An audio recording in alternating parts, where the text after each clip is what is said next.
In a vast, sun-drenched savanna, where the horizon kisses the sky, lived a springbok, agile and sprightly. This was no ordinary springbok, for he was as lively as the wind, bounding across the plains with a joy that echoed the rhythm of life itself. But for all his leaps and bounds, there was a hollowness that echoed within him.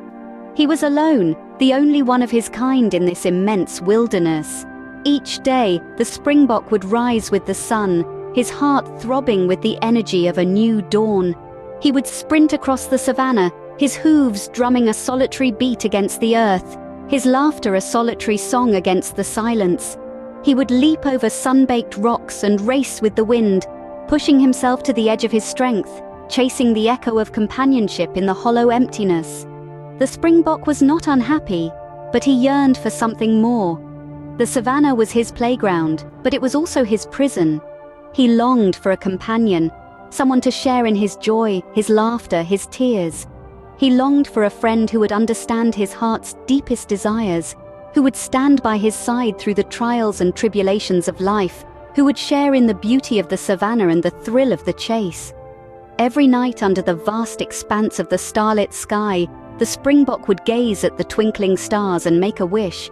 He wished for a friend, a companion, a confidant. He wished for someone who would understand his heart, someone who would share in his joy and his sorrow, someone who would stand by him through thick and thin. And so, in the heart of the savanna, under the orange hues of the setting sun, the springbok wished upon a star for a friend. As dawn broke, a golden wolf, majestic and strong, arrived in the savanna, stirring curiosity and fear. Upon the first light of day, the savanna came alive with the unmistakable presence of the golden wolf.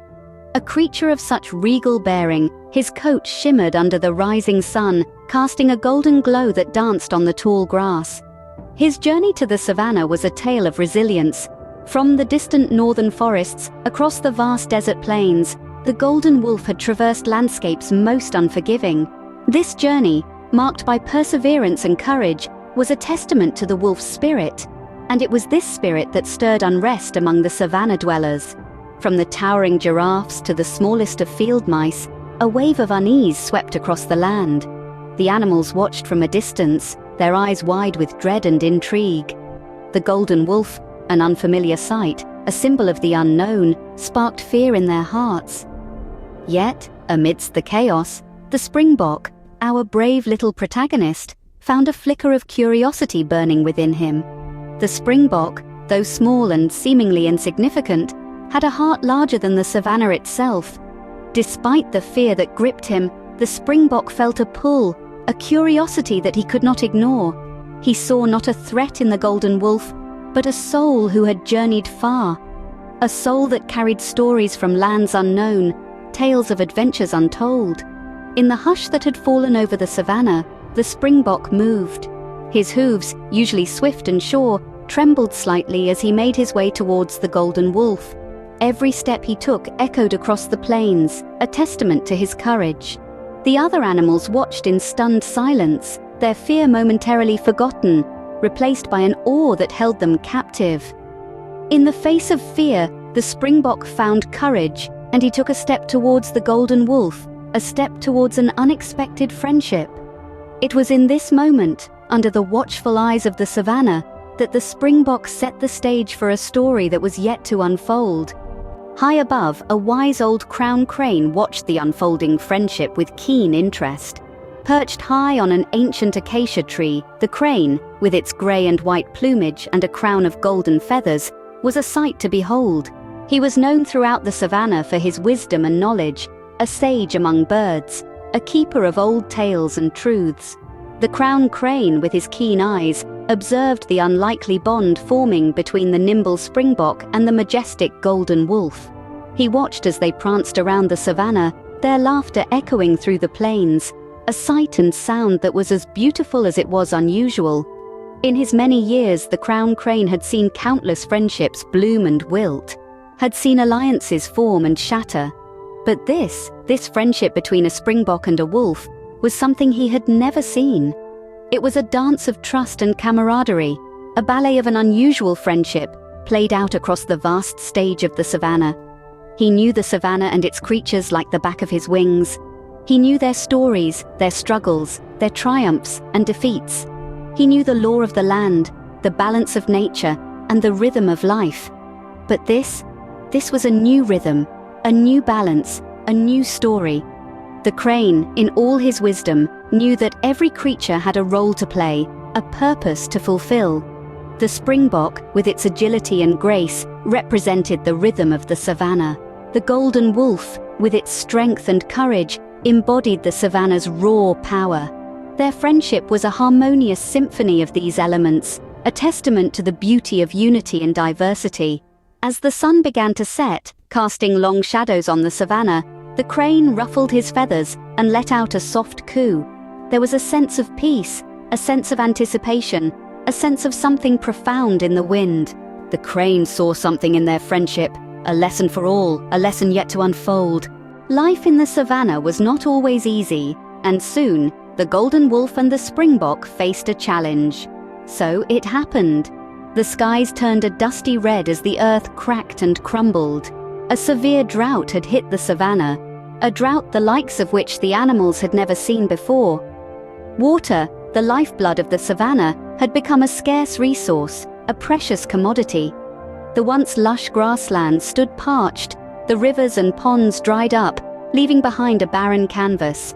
Even the usually resilient acacia trees were wilting, their leaves brittle and dry. In these trying times, survival was a struggle. Food was scarce, and water, even scarcer. The animals of the savannah were tested, their resilience and will to survive pushed to the brink.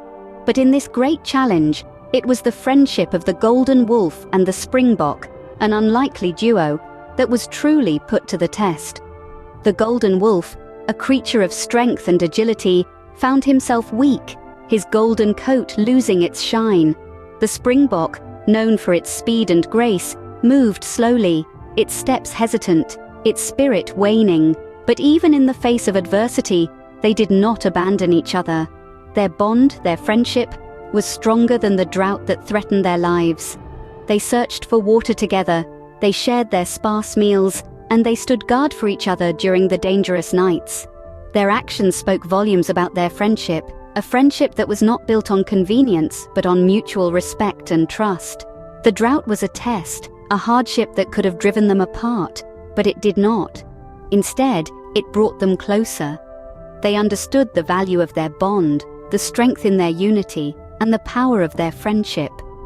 They learned that it wasn't just about surviving, but about surviving together. The savannah was harsh, and life was a constant battle, but as the golden wolf and the springbok stood side by side, they faced their struggles with courage and determination. In the face of adversity, their friendship was put to the test. When hardship came knocking, the springbok and the golden wolf stood together, their bond stronger than ever. And so it was, in the parched heart of the savannah, that our unlikely friends faced their greatest challenge yet, a drought. But they didn't falter.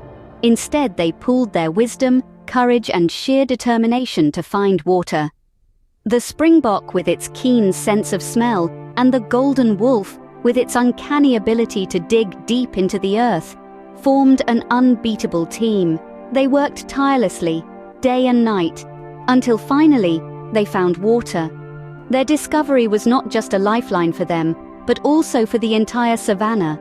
Animals from near and far flocked to the oasis, their hearts filled with gratitude and awe.